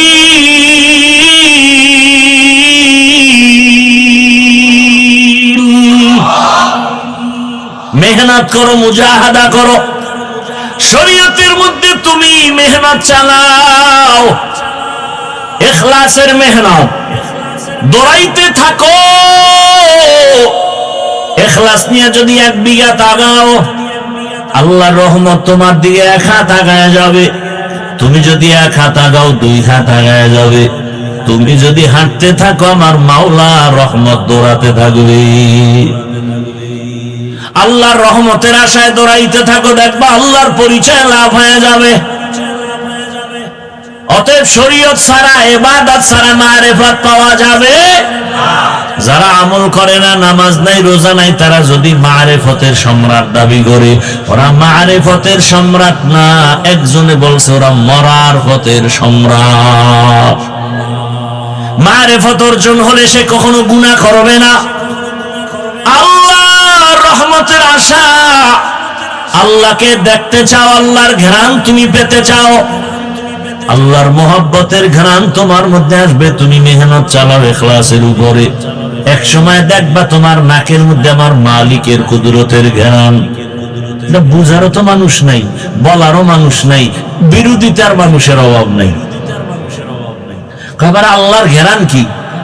আল্লাহর আবার ঘ্রাণ কি? তেরা আয়না आलो में रंग बू है जिधर दिखता हो उधर तू ही तू है तेरा आईना आलो में रंग बू है जिधर दिखता हो उधर तू ही तू है। আল্লাহ দেখবা কেমনে? আল্লাহ দেখার আয়না লাগবে। কোন কোন আমাদের আহলুল্লাহ বলছেন আল্লাহর কোরআন হলো আমার আল্লাহ দেখার আয়না। আমার আল্লাহকে যদি দেখতে চাও ডাইরেক্ট দেখবা না, তবে তার কুদরতের ঘেরান। বলে কেমনে দেখবা? বলে সুন্দর বিল্ডিংটা এত সুন্দর, বলে বুঝলি কি? বুঝলাম ইঞ্জিনিয়ার বড় সুন্দর। ইঞ্জিনিয়ার তোর সাথে মোলাকাত আছে নি? কয় না। সুন্দর বললি কেমনে? কয় তার বানানো বিল্ডিং প্রমাণ করলো। আল্লাহ কয় আমারে দেখতে চাও, আমার আসমানের দিয়ে তাকা। আসমান এত সুন্দর, বানানেওয়ালারও কত সুন্দর। এই যে একটা প্যান্ডেল বানাইছেন, কতগুলো খুঁটি লাগাইছেন প্যান্ডেল ঠিক রাখার জন্য। ডেকোরেটর ওয়ালারা পারে না আমার নাক বরাবর আর একটা খুঁটি মারে। কি যত খুঁটি তত মজবুত। বিবেক দিয়ে একটু চিন্তা করেন, আল্লাহ তাআলা পশুকে ভালো মন্দ যাচাই করার বিবেক দেয় না, মানুষকে দিছে। একটু ভাবেন, এত বিশাল আসমান, এত বিশাল 7টা আসমান আল্লাহ এমন ভাবে সেট করেছেন, নিচের থেকে কোনো খুঁটি নাই, উপর থেকে কোনো রশিদ টানাও নেই। সূর্যটা দিয়ে তাকায় দেখেন কত সুন্দর। চিন্তা করেন যিনি বানাইছেন তিনি আরো কত সুন্দর। তেরা আয়না आलमे रंग बूहे जिधर देखता हो उधर तू ही तू है। ভাইরা আমার আল্লাহর মুহাব্বত আর মারিফত অর্জন করো। আল্লাহ পাকের মুহাব্বত আর মারিফত অর্জনের একমাত্র রাস্তা ইবাদত। এবার বুঝেন ইবাদত কি? বলে ইবাদত হলো প্রত্যেকটা ক্ষেত্রে আল্লাহর হুকুম বাস্তবায়ন করে চলার নাম ইবাদত। ইবাদত কেন করব? বলে একমাত্র কারণ আমার আল্লাহর সাথে হবে মোলাকাত, আর বিনিময় পুরস্কার পাবো জান্নাত। ফামান কানা ইয়ারজু লিকা রাব্বিহি ফালইআমাল আমালান সালিহা ওয়ালা ইউশরিক বিইবাদাতি রাব্বিহি আহাদা। রবের সাথে মোলাকাতের একমাত্র কাজ হলো আমল করো, নেক আমল করো। ইবাদত, ইবাদত মানে তাসবিহ টানো না, নামাজ পড়ো না, এটা ইবাদতের একটা অংশ। জীবনের সব কাজ ইবাদত। করব কেন? বলে রবের মোলাকাত, বিনিময় পুরস্কার পাবো কি? বেহেশত আযা কে আজারে নবাশুদ কাছে রাবা কাছে কারে নবাশুদ। কেমন মজার জান্নাত আল্লাহ আমাদের জন্য বানায় রাখছেন। আল্লাহ যারে জান্নাত দিবেন তারে মরার আগে জান্নাতের চেহারাটা দেখায় দিবেন। এরে নবীর আশিক যুবক, ও পর্দার আড়ালের আম্মা জানেরা, বোনেরা, ও বৃদ্ধ বাবাজিরা, কয়দিন দুনিয়ার রং তামাশায় ঘুরবা? হায়াতের অর্ধেক শেষ। দুনিয়ার পেছনে ঘুরতে ঘুরতে হায়াত শেষ। সেই আগের মতো যৌবন নাই, আগের মতো বাহাদুরি নাই, আগের মতো চোখের পাওয়ার নাই। সব খুয়াইলা নষ্ট করলা কিসের পেছনে? কোরআন পড়তে গিয়া কয় না, দুনিয়া দুনিয়া দুনিয়া জিকির করতে গিয়া আমার আখিরাত বরবাদের পথে চলে গেল। নবী বলেন দুনিয়া খুলিকাত লাকুম ওয়া আন্নাকুম খুলিকাতুম লিল আখিরা। দুনিয়া তোমার আমার গোলাম, তুমি আমি কার গোলাম? দুনিয়া তোমাকে আমাকে খুঁজবে, আমি তুমি আমার আল্লাহকে খুঁজবো। কিন্তু এখন সব উল্টা, মানুষ দুনিয়া খুঁজে, আল্লাহ তার পান্ডারে খুঁজে। মানুষ এখন দুনিয়া খুঁজে, দুনিয়া খুঁজতে খুঁজতে এখন মা চেনে না মাইরা ফেলায় দুনিয়ার জন্য, দুনিয়া পাওয়ার জন্য। সামনে বাধা, বাবা মেরে ফেল।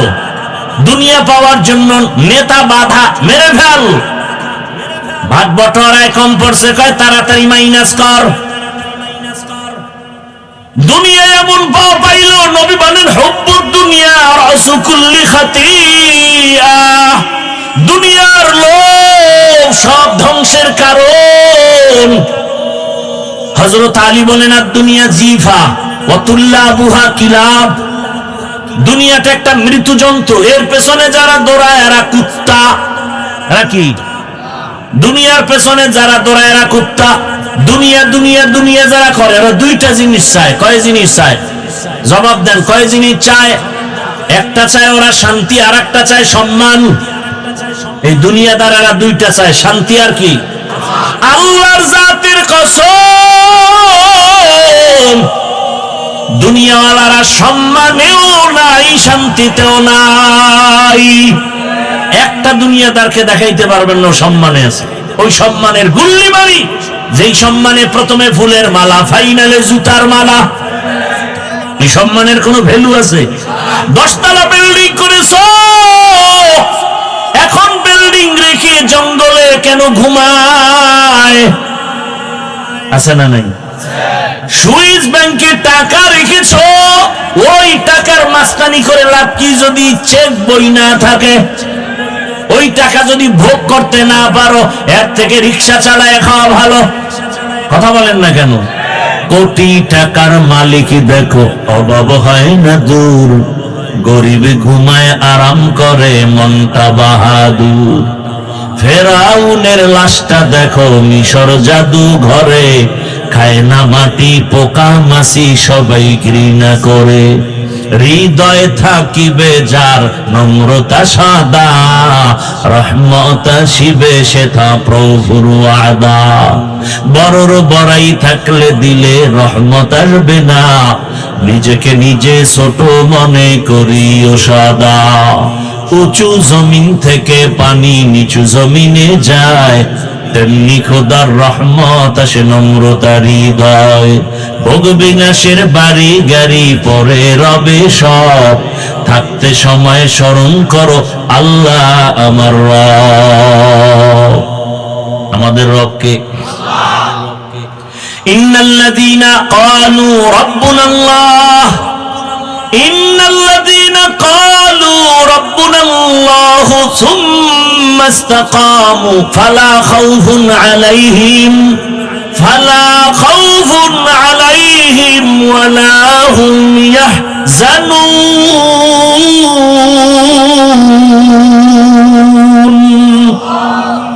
আল্লাহ বলেন যারা আমাকে রব বলে স্বীকার করবে, এর উপরে মজবুত হয়ে চলবে, আমি তাকে বিনা হিসাবে জান্নাত দিয়ে দিব। ভাইরা আমার, দুনিয়ার সম্মান কিছু না, আল্লাহ যেটা তাই এটা স্থায়ী। টাকা দিয়ে যেটা কিনে ওটার কোনো দাম। এই যে একবার ফুলের মালা একবার জুতার মালা, এই সাউন্ড কমে কেন? মাইকলা কই? ঘুমায় ভাইরা আমার, এটা কি এই সম্মানের কোনো ভ্যালু আছে? অথচ আল্লাহ যারে সম্মান দিয়েছেন, দেখেন তো আপনাদের পেরেশানি। এক সময় জমজমাট ব্যবসা, এখন আবার হাঁটুর নিচে মাথা, কান্নাকাটির ব্যবস্থা, শান্তি নাই, ব্যবসা নাই, চাকরি নাই। আর যাদের কাছে রসুলের মোহাব্বত আর সুন্নত আছে, এদের কোনো পেরেশানি নাই। আমরা যে চেয়ারে বসছি, এই চেয়ারের কোনো মেয়াদ নাই। আছে? চেয়ারম্যানের চেয়ারের মেয়াদ শেষ, মেম্বারের চেয়ারের মেয়াদ শেষ, এমপির মেয়াদ শেষ। কোরআনওয়ালার চেয়ারের কোনো মেয়াদ আছে? নাই। এরা এত সম্মানী আছে, এরা দুনিয়ার বাদশা, আখিরাতেও বাদশা। কিন্তু দুঃখ, এই জাতি ভালো করে চিনল না এই ওলামায়ে কেরাম তারা কারা, তারা কেমন। যদি চিনতো, আলেমের বিরুদ্ধে কথা বলতো না। ওলামায়ে কেরামে জাতির নিঃস্বার্থ বন্ধু। কারণ এই জাতিকে ওলামায়ে কেরাম যা দিয়েছে, খোদার কসম কেউ দেয় নাই, সব স্বার্থপর। 5 টাকা দিলে 10 টাকা নিয়ে নিছে, খবর নাই। কিন্তু ওলামায়ে কেরাম জীবন যৌবন সবই মানুষের পেছনে ব্যয় করে। শুধু আমি একা তাবলীগওয়ালাদের মেহনত, পীর মাশায়েখের মেহনত, নিজের সন্তান, ঘর, পরিবার, ব্যবসার খবর নাই। উম্মত নিয়ে ফিকির, এই উম্মতের কি হালাত। যেমন প্রমাণ আপনাদের দেই, লেখা রাখবেন, ভুলে যাবেন না ইতিহাস। মহামারী করোনা, ভুলে গেছেন? সেই সময় গোটা দুনিয়ার বাহাদুরের মাথা হাঁটুর তলে চলে গেল। করোনায় ধরছে বাবারে, কুলাঙ্গার 2 শিক্ষিত সন্তান মাস্ক লাগায় বসে আছে, কাছে যায় না, মরার ভয়। এক পর্যায়ে বাবাই মরে গেল। ওই শিক্ষিত 2 কুলাঙ্গার এলাকার গরিবের টাকা দিয়ে কয় বাবার লাশটা টেনে টেনে রাস্তায় ফেলে দে। জানালা লক করে দিল, একবারও তাকায় দেখলো না বাবার লাশ কুকুর খেলো নাকি জানাজা হলো। ইতিহাস ভুলে যাবা না রে আমার কলিজার যুবক বাবারা। ওই সময় আমার দেশের মধ্যে স্কুল বন্ধ, কলেজ বন্ধ, চাকরি বন্ধ, ফ্যাক্টরি বন্ধ, সব বন্ধ ছিল, কিন্তু কোরআনের একটা মাদ্রাসাও বন্ধ হয় নাই।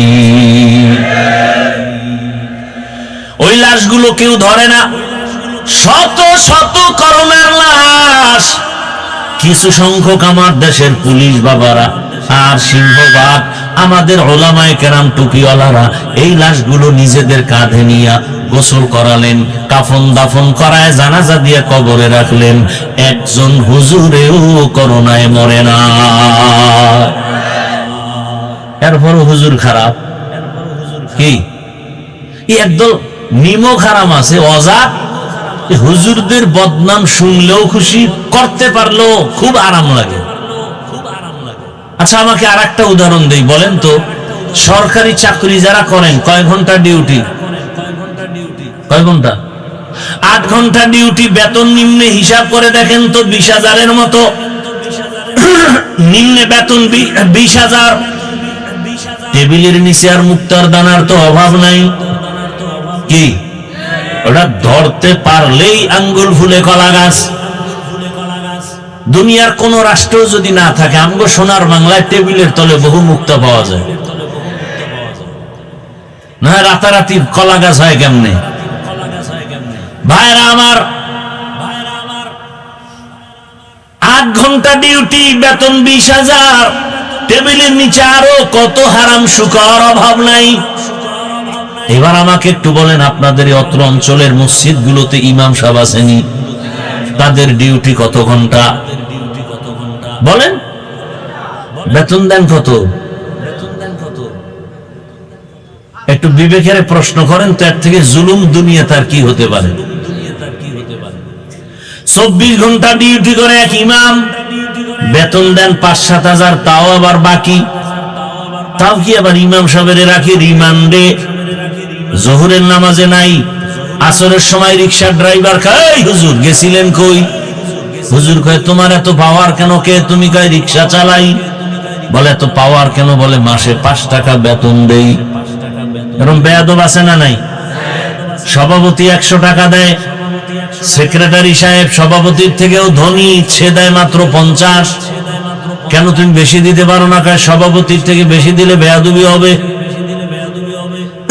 এত কিছু করার পরও কোন ইমাম কি কমিটির সাথে মুসল্লির সাথে রাগ করে? জুমায় বলছেনি, আজকের জুমায় বলছেনি এই বেতন 30,000 না করলে আসর থেকে সূরাগুলো উল্টা পড়া হবে বলছে? বরং মোনাজাত দিয়েই দোয়া করে, হে আল্লাহ এলাকায় শান্তি দাও, ব্যবসায় বরকত দাও, কবরওয়ালাদের মাফ করো, অসুস্থ রোগীরে সুস্থ বানাও। এরপরও যারা বলবা হুজুর ভালো না, আমি বলবো তোমার 14 পুরুষের রক্ত ভালো না। এলমেরা এজাজ করদান বেহিসাব, খলকেরা দান জওয়াবে বাসওয়াব, হক না দারদ দোস্তে খলকা জারেরা, লিস্তে ই খাসলত কে দিনদারেরা। ও আমার যুবক বাবারা, বৃদ্ধ বাবাজিরা, ইবাদত কেন করব? রবের সাথে মোলাকাত, পুরস্কার পাবো, জান্নাত। এবার বুঝেন ইবাদত কিভাবে করব? ডাক্তার সাহেবের পরামর্শে কয় না, প্রফেসর সাহেবের পরামর্শে বলে না। ইবাদত কিভাবে করবা? একটাই মাত্র জবাব, তোমার জীবনের সব কিছু হবে রহমতের নবী রসুলের আদর্শ মেনে তুমি ব্যবসা করো, ইবাদত। রসুলের আদর্শ মেনে খানা খাও, ইবাদত। রসুলের সুন্নাত অনুযায়ী তুমি বাজারে যাও, ইবাদত। রসুলের সুন্নাত অনুযায়ী তুমি ঘুমাও, ইবাদত। রসুলের সুন্নাত বাদ দিয়া নামাজ পড়বা, ইবাদত হবে না। নবীর আদর্শ বাদ দিয়া যাকাত দিবা, ইবাদত হবে না। রোজা রাখবা, ইবাদত হবে না। যেমন একজনে মাগরিবের নামাজ 3 রাকাত ফরজে দাঁড়ায় চিন্তায় পড়ে গেল, বেজোর হইরা লাভ কি? আল্লাহকে আরো 2 সেজদা রুকু বাড়ায়া আর 1 রাকাত করে 4 রাকাত জোর বানাই। আল্লাহ খুশি হবেন? আল্লাহ খুশি হবেন না কেন? বলে আমার হাবিবের তরিকায় নাই। অতএব রসুলের তরিকায় আপনি ঘুমাইবেন, ইবাদত। বলে কেমন? এশার নামাজ পড়ে নবী বলে ঘুমাও, ঘুম থেকে উঠিয়া যদি আবার ফজরের নামাজ আদায় করে নাও, ওই ঘুমের সময়টাও নেকের পাল্লায় ওজন হয়ে যাবে। মকুন সুসুতি নামাজে পাঞ্জে গানা, ফাওয়াইলুল লিল মুসাল্লিনাল্লাযিনা মুমিনারা ইনামাজে ইমদাদে দা ইস্তাইনু আয়াতে ও আমার বাবারা, রসুলের তরিকা মতো চলেন। নবীজির আদর্শ নাই এমন কোন কাজ আছে নাকি? আঙ্গুলের নখগুলো কেমনে কাটবেন, এখানে নবীর আদর্শ আছে? এই আশেকে রসুল নাম দিয়েছে সুন্নি মহাসম্মেলন। সুন্নি মানে কি? সুন্নত নাই, কথা কয় না। তো আঙ্গুলের নখের দিকে যার ডাহে তাকায় দেখেন তো সুন্নি অনুযায়ী নখ হইছেনি। যদি নখ সুন্নত অনুযায়ী না থাকে তাহলে আপনি সুন্নি বলার কোনো অধিকার নাই, আপনি ভণ্ড। চুলের দিকে তাকান, চুল কাটার মধ্যে রসুলের আদর্শ আছে? আয়নার সামনে দাঁড়ায় দেখবেন নবীর তরিকায় চুল না ক্রিকেটার খেলোয়াড়দের তরিকায় চুল? যদি ক্রিকেটারের গোলাম হয়ে থাকেন তো রসুলের আশেক দাবি করা ভণ্ডামি। জান্নাত পাওয়া এত সহজ? ভাইরা আমার, রসুলের আদর্শ এত পারফেক্ট আদর্শ।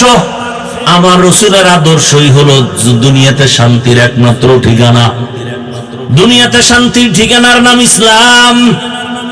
আল্লাহর জাতের কসম, ওরাঙ্গালিয়ার মানুষ পারলে লিখে রাখো, ভালো করে লিখো, ব্যানার বানাও, ব্যানার 2 ফিট 3 ফিটের ব্যানার বানাও, 200 টাকা হয়তো বিল হবে। ব্যানার বানায় বানায় সারা দেশের রাজধানী, সারা দেশের বাজার ঘাট গ্রামে লাগাও। ওই ব্যানারে লেখো পৃথিবীতে একমাত্র শান্তির ঠিকানার নাম ইসলাম। ইসলাম ছাড়া এ জমিনে কোন তন্ত্র মন্ত্র, কোন মতাদর্শে শান্তি দিতে পারবে না। যতদিন পর্যন্ত ইসলাম কায়েম হবে না ততদিন পর্যন্ত শুধু চাপাবাজের আওয়াজ শুনবা, শান্তি এ জাতির কপালে আসবে না। ভাইরা আমার, পৃথিবীতে যত নীতি আছে, নীতি সব নীতির মধ্যে শ্রেষ্ঠ নীতি হলো ইসলামের নীতি। কি আপনি অস্বীকার করেন? যদি বলেন আমি অস্বীকার করি বা না মানি, তাহলে আপনার ইসলামটাকে দুর্বল বানায় দিলেন। আল্লাহর কোরআন, আল্লাহর দেওয়া ইসলাম কি দুর্বল? তাহলে কেন বলেন ইসলামে এটা আছে ওটা নাই?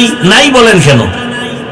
দুনিয়াতে যত নীতি আছে, পরিবার নীতি, সমাজ নীতি, রাষ্ট্রনীতি, অর্থনীতি, ইসলামে নাই। বরং ইসলামের পরিবার নীতি শ্রেষ্ঠ নীতি। দুনিয়াতে যত সমাজ নীতি আছে, ইসলামের সমাজ নীতি শ্রেষ্ঠ নীতি। দুনিয়াতে যত অর্থনীতি আছে, একমাত্র ইসলামী অর্থনীতি হলো শ্রেষ্ঠ অর্থনীতি। দুনিয়াতে যত রাষ্ট্রনীতি আর রাজনীতি আছে, ইসলামী রাজনীতি হলো শ্রেষ্ঠ রাজনীতি। ইসলামের নীতি এত সুন্দর, আর আপনি বুঝাইতেছেন পাবলিকেরে খবরদার রাজনীতির মধ্যে ধর্মকে টানবেন না। কেন? আমগো ধর্ম আর রাজনীতি তো আলাদা না। আলাদা নাকি? যে ইসলাম আলাদা, ধর্ম আলাদা, রাজনীতি আলাদা। আমগো অর্থনীতি যা, ইসলামও তা। আমগো সমাজনীতি তাও ইসলাম। ইসলাম বাদ দিয়ে আমগো সমাজনীতি নাই, ইসলাম বাদ দিয়ে অর্থনীতি নাই, ইসলাম ছাড়া আমগো রাষ্ট্রনীতি নাই। আমাদের রাষ্ট্রনীতি মানে ইসলাম, আমাদের অর্থনীতি মানে ইসলাম। মিলানো বলে কেমন মিলানো? সূর্যের সাথে আলো যেমন মিলানো, বাতির সাথে আলো যেমন মিলানো, ফুলের সাথে ঘ্রাণটা যেমন মিলানো। ফুলের থেকে ঘ্রাণ আলাদা হলে ফুল যেমন ফুল না। রাজনীতি থেকে ইসলাম যদি আলাদা করে দাও, ওটা রাজনীতি না, ওটা দুর্নীতি আর পেটনীতি।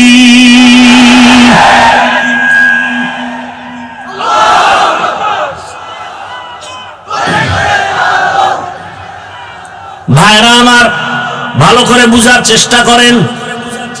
আল্লাহর ইসলাম আমার দুর্বল না। আপনি যদি বলেন ইসলামে এটা আছে ওটা নাই, তার মানে আপনি ইসলামটাকে দুর্বল বানায় দিলেন। আমার ইসলাম তো চ্যালেঞ্জ করার ইসলাম, দুর্বল কেন? ইসলামটারে দুর্বল করবেন না। ভাই, এখানে বহু লোক, শুরুতেই বলছিলাম, অনেকে নামাজ আমরা পড়ি না। নাই? মাঝে মাঝে পড়ে, মাঝে মাঝে পড়ি না। আসি না? নাই? ভালো করে খেয়াল করেন, পয়েন্টটা মনে রাখবেন। নামাজ না পড়া এক জিনিস, নামাজ পছন্দ না করা আর একটা জিনিস। বলে আর একটা কি? যে নামাজ পড়ে না সে মুমিন, যে নামাজ পছন্দ করে না সে বেঈমান। ব্যবধান আছে না নাই? বুঝবো কেমনে? জিগাইলাম, এই ভাই নামাজ পড়ো না কেন? হুজুর চেষ্টা করি, মাঝে মাঝে পড়ি, পারি না। দোয়া করবেন, আরো চেষ্টা করব, মুমিন। আর এই বেচারা বলে, ভাই নামাজ পড়ো না কেন? না পড়লে অসুবিধা কি? তাজা বেঈমান। আপনি দাড়ি রাখেন না, ঝগড়া নাই, আপনি মুমিন। পারলে বুঝাবো, গালি দিব না।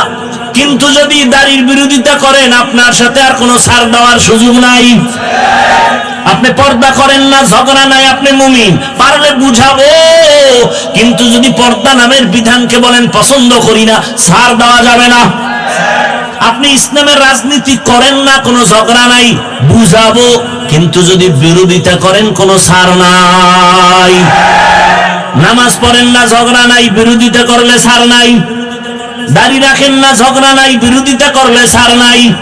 পর্দা করেন না, ঝগড়া নাই, বিরোধিতা করলে ছাড় নাই। আপনার এখানে নামাজ না পড়লেও তো আমি ইসলাম ঠিক থাকবে নাকি? তা আপনি ইসলামটাকে দুর্বল করেন কেন? আপনার সামনে একজন কি ইসলামকে অপমান করে, আপনি ধরেন না কেন? যাই মিয়া, তুমি কি বলো আন্দাজি যে ধর্ম আর ইসলাম রাজনীতি আলাদা, রাষ্ট্রনীতি আলাদা? সুলাইমান পয়গম্বর গোটা দুনিয়া পরিচালনা করেন নাই? ইউসুফ নবী মিশরের অর্থমন্ত্রী হয়ে দেশ চালান নাই? এগুলো কোরআনে নাই? তাহলে কেন বলেন আমাদের রাষ্ট্রনীতি আর ইসলাম আলাদা? এই ধুল, এই উল্টাপাল্টা মানুষের মেসেজ দূর করতে হবে, জেহেনকে ধোলাই করতে হবে, কঠিন ভাবে ধোলাই করতে হবে। আমাদের ইসলাম নীতির বাইরে না, সব নীতি আমাদের ইসলামী নীতি। আপনি আলাদা করার এই সাহস কে দিল? আপনি নামাজ পড়েন না সেটা ভিন্ন, বিরোধিতা করলে ছাড় নাই, সেখানে যুদ্ধ হবে। যুদ্ধ তো তাদের জন্য যারা ইসলামের বিধান মানে না। নামাজ পড়েন না এটা এক জিনিস, বিরোধিতা করলে কিন্তু আর ছাড় নেই। দাড়ি রাখেন না, ধন্যবাদ, আপনাকে বুঝাবো, পাও ধরে বুকে লাগাবো, হাসি দিব। বিরোধিতা করলে আর কোনো ছাড় নেই। কথা বুঝাইতে পারলাম? আমি বর্তমান বাংলাদেশের ইসলামী রাজনীতির কোন দলের দায়িত্বশীল না, তার মানে কি আমি ইসলামের আল্লাহর দ্বীন কোরআনের আইন আমি অমান্য করব? আমি কোন দল করি না, দলের ব্যানারে কথা বলি না। আমি ইসলামকে আমার মাথার মুকুট বানায় কথা বলতেছি। আমার সবকিছুর মূলে ইসলাম। কথা বলেন না কেন? আমার ইসলাম ঠিক, সব ঠিক। আমার ইসলামকে ঠিক রেখে আমি বয়ান করতেছি। এখন যদি আপনার পক্ষে যায় ধন্যবাদ, বিপক্ষে গেলে ডবল ধন্যবাদ। কি আপনি মানবেন কি নয় চিন্তা করার আমার টাইম আছে নাকি? আপনি কে? আপনি মানলেন না, না মানলেন, আপনি কে? আমার ইসলাম ঠিক, আমার আব্বা ওই লাইনে আছে, আব্বাও ঠিক ওই লাইনে। আমার পিসাব নাই, পীর বাপ। আমার ইসলামের লাইনের সাথে মিল নাই, আমার ওস্তাদের ওস্তাদ বাপ। কি আমার কথায় কোনো ঝামেলা থাকলে বলেন? আপনার মানতে সমস্যা কেন? আপনি বলবেন এই আমি নামাজ ঠিক মতো পড়ি না, কিন্তু নামাজ লাগে না বললেই জুতা মারবো, বলে দেবেন এটা তুই মান। আমি রসুলের সুন্নাত ঠিক মতো মানতে পারি না, ঠিক আছে, কিন্তু রসুলের বিরুদ্ধে কথা বললেই ফিরাম, এটা বলে দেবেন। তো প্রমাণ হবে আপনার ইমান ঠিক আছে।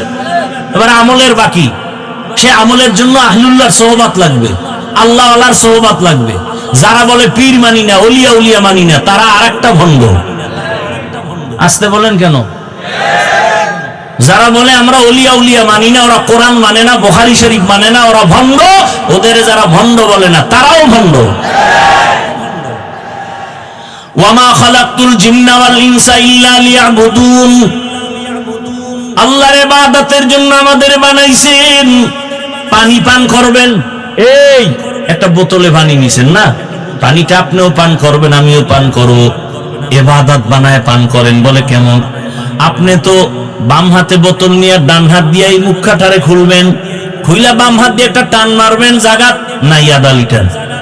আমি ওই পানিটা পান করব, আমি ডান হাতে নিয়ে মুখটা খুইলা এই পানিটা আমি বোতলে পান করব, 3 শ্বাসে পান করব, আস্তে আস্তে করব। আমার পানি পান করাও হবে, সুন্নত আদায় হবে, ইবাদত হয়ে যাবে। কথা বলেন না কেন? কথা ঠিক না? আবার এখানে একটা মাসালা আছে, এই বোতল গ্লাসের হুকুমে, এর থেকে বড় বোতল বা জগ এইটার আবার ডাইরেক্ট দিয়েন না, তাহলে মুখ থুইয়া না হয় ডুববে। এটা গ্লাসের হুকুমে, ঠিক আছে। এবার এখান থেকে মোনাজাত দিয়ে যাবেন, জুতা পরবেন না? কথা বলেন না? আমিও জুতা পরবো, সুন্নাত অনুযায়ী পরেন।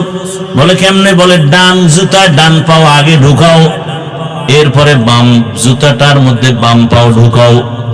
দোনো জুতার মধ্যে পাও ঢুকছে নি, আগে ঢুকছে কোনটা? ডান পাও। এবার দোনো পাও ঢুকার পরে যখন কদম দিবেন, ডান পাও দিয়া কদম দিবেন, সবার আগে সুন্নত। আমল করা যাবে না ইনশাআল্লাহ? দেখেন এটা মানতে কষ্ট, একটু খেয়াল করে মানলেই হয়। আপনারা এখান থেকে বাসায় যেয়ে ফ্রেশ হবেন, ফ্রেশ হবেন না? ফ্রেশ আমিও বাসায় গিয়ে ফ্রেশ হব। কোথায় গিয়ে ফ্রেশ হবেন? বাসায়। বাসায় কোথায়? আরে বাসার মধ্যে আলাদা জায়গা আছে না? ওই জায়গাটার নাম কি? বেডরুম। কোন? ওয়াশরুম। ওয়াশরুম, ওয়াশরুম মানে বাথরুম না। এটাকে আমিও চেষ্টা করি, আপনারাও করেন। বাথরুমকে ওয়াশরুম বানায়েন না। বাথরুম আলাদা, ওয়াশরুম আলাদা করেন। প্রয়োজনে মাঝখানে গ্লাস লাগান। বাথরুম এক সাইড, ওয়াশরুম আর এক সাইড। কারণ বাথরুম হলো জিন্নাতের আড্ডাখানা, জিন শয়তানের আড্ডাখানা। ওয়াশরুমে আপনি টুপি ছাড়া ঢুকেন, নিষেধ নাই, কিন্তু বাথরুমে টুপি ছাড়া ঢুকা যাবে না, খালি পায়ে ঢুকা যাবে না। বাথরুমে ঢুকতে গেলে হিসাব লাগাইতে হবে, আগে বাম পাও দাও, বের হতে গেলে ডান পাও। খালি মাথায় বাথরুমে যাওয়া যাবে না। আমরা সবাই বাথরুমের ওয়াশরুম বানাইয়া এবার জুতারও খবর নাই, টুপিরও খবর নাই।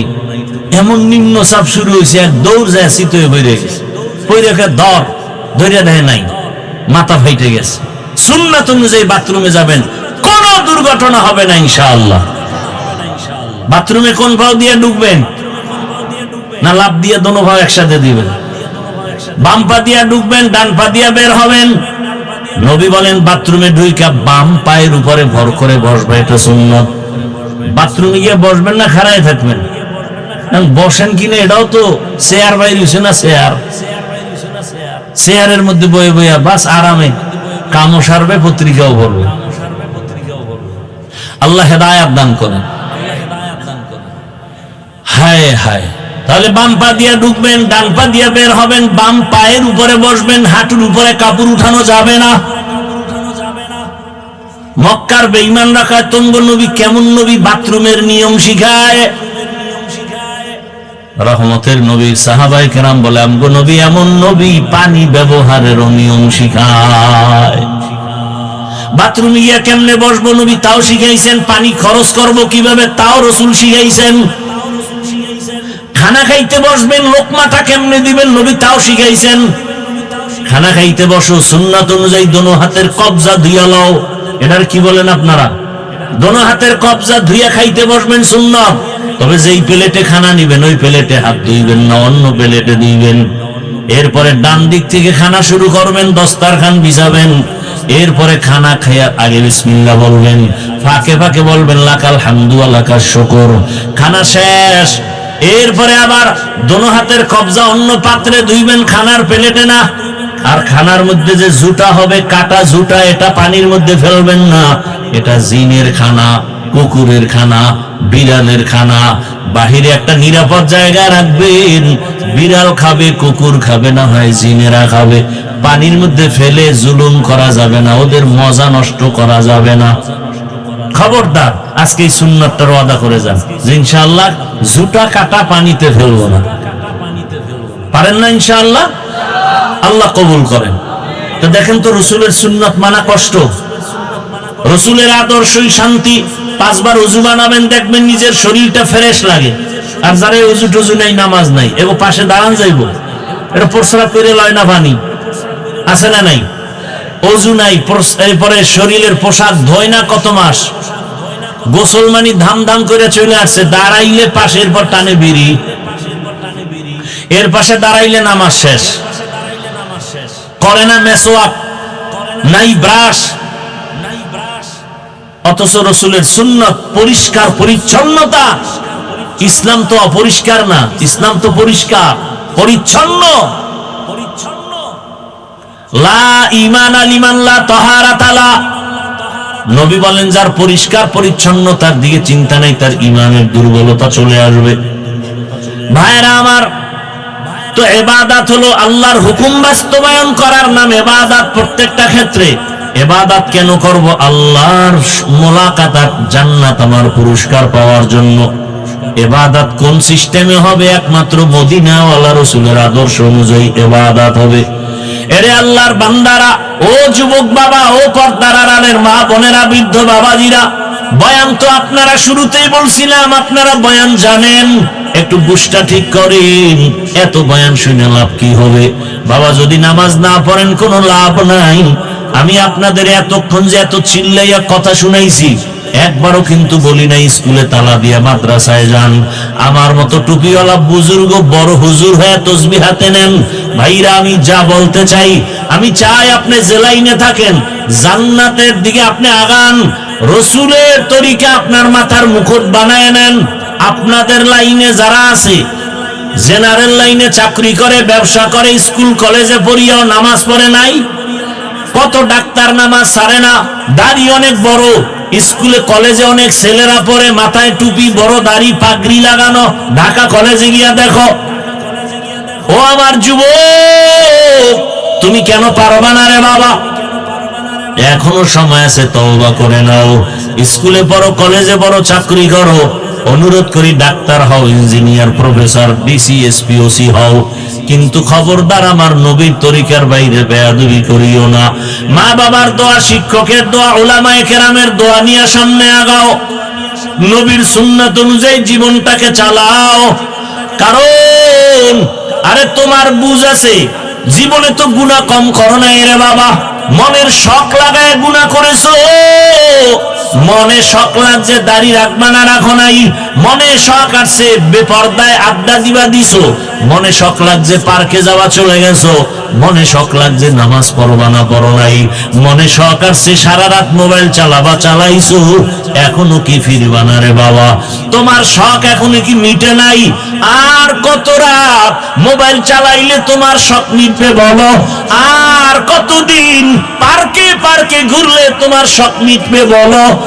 আর কতদিন দাড়ি কাটলে তোমার শখ পূরণ হবে বলো? এবং হায়াতের বাকি আছে কতদিন তাও বলো? ও আমার বাবারা, এমন কোন দিন নাই যুবকের লাশের খবর নাই। পানির নিচে যুবকের লাশ, ঘুমের বিছানায় যুবকের লাশ। এই কয়েকদিন আগে ফেসবুকের গোলাম বাবারা কি দেখেন নাই? বিদেশ থেকে যুবক ছেলে আসছে, টাকা স্বর্ণ নিয়া এয়ারপোর্টে নামছে, ঢাকা শাহজালাল আন্তর্জাতিক বিমানবন্দর। পরিবারের সবাই গাড়ি নিয়ে অপেক্ষা। গাড়ির মধ্যে আইসা উঠছে, বহুদিনের বিরহের মহব্বতের বেদনার আনন্দ শুরু হয়ে গেল। বাচ্চা সহ খুব আনন্দ করতে করতে বাড়ি যায়। বাড়ি যাওয়ার আগ মুহূর্তে গাড়িটা পানির মধ্যে পড়ে গেল, সন্তান মারা গেল, স্ত্রী মরে গেল। ওই আল্লাহর বান্দা মিডিয়ার সামনে এমন কান্নার আওয়াজ, বলে মানুষ বিবাহ করিয়া খাইয়া না খাইয়া আনন্দে কাটায়, স্ত্রী সন্তান থাকে, কিন্তু আমার কপাল কেন এত খারাপ? সব ছেড়ে গেলাম বিদেশে টাকা কামাই করতে, কিন্তু আজ আমি স্বর্ণ অলংকার নিয়ে আসছি, ঘরে থাকবো, কত আনন্দ করব, কিন্তু আমার কপাল বড় খারাপ। আমার হাতের উপরে আমার বাচ্চাটা মরে গেল, আমার চোখের সামনে স্ত্রী মরে গেল। আমি এখন কোন ঘরে গিয়ে যাব? আমি ঘরে গেলেই তো দেখি আমার ঘর আছে, কিন্তু ঘরের আনন্দ দেওয়ার বাচ্চাও নাই, ঘরের মধ্যে বাতি জ্বালাবার আমার স্ত্রীও নাই। এমন কান্নার আওয়াজ। কয়েক বছর আগে আমার দেশে চিত্রাং নামের একটা তুফান হয়েছিল ডিসেম্বরে। বহু আগে এমন তুফান, একটা যুবক ছেলে 8 বছর চাকরি করে বিদেশ থেকে আসছে, আইসা দোতলা একটা বিল্ডিং ডুপ্লেক্স বানাইছে। আগামী শুক্রবার বিল্ডিং উঠবে, হুজুরকে দাওয়াত দিছে, মাত্র 2-3 দিন বাকি। দ্রুত মিস্ত্রি কাজ করতেছে। পাশে একটা টিনের ঘর, ওই ঘরে গিয়ে রাতে ঘুমায়। মিস্ত্রি কাজ করে দিন রাত্র 24 ঘন্টা। ওর 8 বছরের টোটাল কামাই এই বিল্ডিং এর ভেতরে। কিন্তু 2 দিন আগেই তুফান যখন শুরু হয়ে গেল, বিল্ডিং এর পাশে টিনের ঘর, একটা চৌকির উপরে ওই যুবক, তার স্ত্রী আর বাচ্চাটা, মাঝখানে 3 জন সমানভাবে ঘুমাচ্ছে। ওই তুফানে একটা গাছ আইসা টিনের ঘরের উপরে পড়িয়া 3 জনের বুকে চাপা লাগলো। সবাই জায়গায় মরে গেল। ওই বিল্ডিং জায়গায় পড়ে রইল। আমার মাওলায় আর ওই ঘরে উঠতে দেয় নাই, আসল বাড়ি ডাক দিয়ে নিয়ে গেছে। ও আমার যুবক বাবারা, চোখ বন্ধ করে কত স্বপ্নই না দেখো, কিন্তু চোখের সামনে কত যুবকের হারাইছি। কোন দিন তোমার আমার খবর হবে জানা নাই। আজকে এখানে বয়ান শুনতেছ রে বাবা, কালকে আল্লাহ না করুন বুঝাবার জন্য বলি, হতে পারো তুমি হসপিটালের রোগী, না হয় তুমি ঘুমের থেকে উঠবা, মা ডাকবে, কিন্তু তোমার জীবনের শেষ ঘুম হয়ে যেতে পারে। মা যখন আইসা বলবে বাবার কত ঘুমাবি, উঠো, শরীরের মধ্যে টাচ করে দেখবে পুরা শরীরটা শক্ত এবং ঠান্ডা। মায়ের বুঝ হয়ে গেছে, একটা চিৎকার দিয়ে বলবে, তোরা কে কোথায় আছো, তাড়াতাড়ি আয়, আমার বাবা দুনিয়াতে আর জিন্দা নাই, আমাকে আর আম্মু বলার মতো কেউ নাই। আমার সন্তান আমাকে মা বলে ডাক দিলে যে আরাম পাই, মহব্বত লাগে, ভালো লাগে, আমার সে ভালো লাগার সন্তান চলে গেল। এরে বাবা, তুমি দেখবা তোমার জীবন চলে গেছে। এখন তোমার আপন জনেরা গায়ের গেঞ্জিটা বেলেট দিয়া কেটে কেটে রেখে দিবে, হাতের ঘড়িটা আর একজনে হাতে দিয়া বলবে এটা হাফিজুর রহমানের ঘড়ি না, এটা এখন আমার ঘড়ি। তোমার আপন বন্ধুটা মোবাইলের নাম্বারটা কেটে দিয়া বলবে বন্ধু নাই, নাম্বারও রেখে কোনো লাভ নাই। তোমার বাবা কান্না করে টেলিফোন করে বলবে ইমাম সাহেব জানাজা না দিয়া কোথাও যাবেন না, আমার সন্তান মরিয়া গেল। কাউকে বলবে বাজারে যাও কাফন কিনে আনো, কাউকে বলবে তাড়াতাড়ি বাঁশবাগানে যাও কবর খনন করো, কাহাকেও বলবে আবার ঘরের পেছনে তাড়াতাড়ি একটা টুল সাজাইয়া মশারি টানা, গরম পানি কর, শেষ গোসলটা দেওয়ার জন্য। সবাই বলবে ঘর থেকে লাশটা নামাও, আমার আরামের বিছানাটা কই, আরামের বিছানা থেকে টেনে টেনে নামাইয়া ওই খাটের উপরে শোয়াইয়া গরম পানি দিয়া গোসল করাইয়া কাফন পরাবে, খাটিয়ায় উঠাইয়া যখন জানাজার ময়দানে নিবে, জানালা দিয়া মা ডাকবে আর বলবে আমার বাবারে কই দাও, আমার বাবার চেহারাটা শেষবারের মতো দেখাও। আমারে মা বলিয়া ডাকতো, কত আরাম লাগতো, মজা লাগতো। আজ আমার বাবাই নাই, আমাকে মা বলে ডাক দেওয়ার হলো না। এই মার থেকে বিদায় নিয়ে জানাজা পড়াইয়া এমন এক বাগানে কবর খনন করবে যেখানে দিনের বেলাও যাইতে বড় ভয় লাগে। ওই কবরে রাখার পরে মাটি দিয়া সবাই যখন চলে যাবে, দুইজন ফেরেশতা প্রশ্ন করার জন্য হাজির হবে। ও আল্লাহর বান্দারা, তিনটা প্রশ্ন সবার বেলায়, রবের পরিচয় দাও, ধর্মের পরিচয় দাও, রহমতের নবীর পরিচয় দাও। ওই প্রশ্নের জবাব যারা দিতে পারবে, আমার আল্লাহ কুদরতি আওয়াজ দিয়া বলবেন এর কবর জান্নাতের বিছানা দিয়া দাও, জান্নাতের সাথে রাস্তা খুলে দাও। কিন্তু জানি না কি হালাত হবে যারা বেনামাজি হইয়া কবরের দিকে রওনা দিলাম।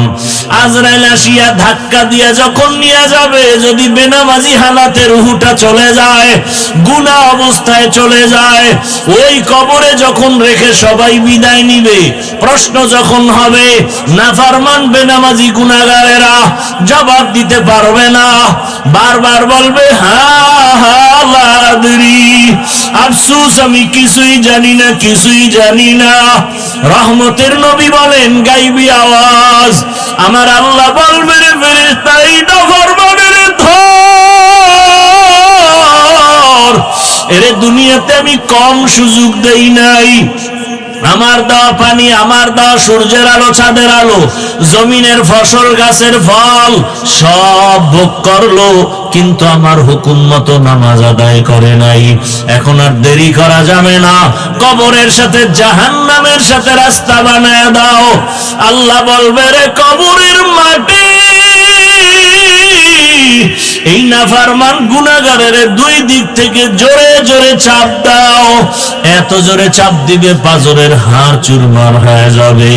ও আল্লাহর বান্দারা, রহমতের নবীর কান্নার আওয়াজ, আমার নবীও কাঁদে, আমার উম্মতের কি উপায় হবে? ও আমার নবীর আশিক, এখনো কি তওবা করবা না রে বাবা? দুই ফোঁটা চোখের পানি ছেড়ে গুনার কথা স্মরণ করে আল্লাহর কাছে তওবা করো, ক্ষমা চাও, মনে মনে ডাকো আর বলো হে মালিক, এই ময়দানে আমার মতো গুনাহগার কেউ নাই। ও আল্লাহ, আমার গুনার কারণে আমার হাত না পাক, আমার চোখ না পাক, আমার জিহ্বা না পাক, আমার অন্তর না পাক। আমার গুনার খবর আমার মা বাবা ভাই বোনেরা কেউ জানে না। যদি জানতো কেউ মায়ার নজরে দেখতো না। ও আল্লাহ, তুমি কেমন দয়ার মালিক! এত গুনাহ করেছি, তুমি দেখছো, তুমি জানো কোথায় কতটা গুনাহ করেছি। ও আল্লাহ, তুমি রাগ করিয়া কখনো পানিও বন্ধ করো নাই, খানা বন্ধ করো নাই, সম্মানের জায়গা থেকে ফালাইয়া দাও নাই। আজকে তওবার নিয়ত করে ফেললাম, আমার মতো বান্দা যদি জেনারেল লাইনে থাকিয়া নামাজ পড়ে আমি কেন পারবো না? আমার মতো যুবক যদি চাকরি করে নামাজ পড়ে, ব্যবসা করে নামাজ পড়ে, ড্রাইভারি করে নামাজ পড়ে, আমি কেন পারবো না? ও আল্লাহ, আমি তওবা করতেছি, আর দাড়ি কাটবো না, নামাজ ছাড়বো না, বেপরদায় চলবো না। ও পর্দার আড়ালের মা বোনেরা, আপনার মতো কত মা কত বোন এই এলাকায় আছে, পর্দা করে নামাজ পড়ে, মোবাইলে সময় নষ্ট করে না। আপনারা কেন পারেন না রে মা? এখনো সময় আছে, তওবা করেন। আল্লাহকে বলেন একটা আদর্শ সন্তানের মা হইয়া কবরে যাবেন। কোরআন পড়ে পড়ে সন্তান দোয়া করবে, নামাজ পড়বে, ডাক্তারি করবে, আল্লাহর কাছে দোয়া করেন আর কাঁদেন আর বলেন, হে আল্লাহ, জীবনে তো মনের ঝাল মিটাইয়া শখ পূরণে গুনাহ কম করি নাই, আজকে থেকে তওবা করলাম, আর বেপরদায় চলবো না, মোবাইলে সময় নষ্ট করব না, নামাজ ছাড়বো না, স্বামীর মাল খেয়ানত করব না। ও যুবক বাবার, আমার মাওলার কাছে খাঁটি অন্তরে তওবা করো, আর কোনদিন মা বাবার সাথে বেয়াদবি করবা না। শিক্ষকের দোয়া নিয়া, ওলামায়ে কেরামের দোয়া পরামর্শ নিয়া নবীর আদর্শ মেনে চলবা, আর গুনার কাছেও যাবা না। তওবা করার মতো যদি অন্তর কারো তৈরি হয়, মুনাফিকি না থাকে, খাঁটি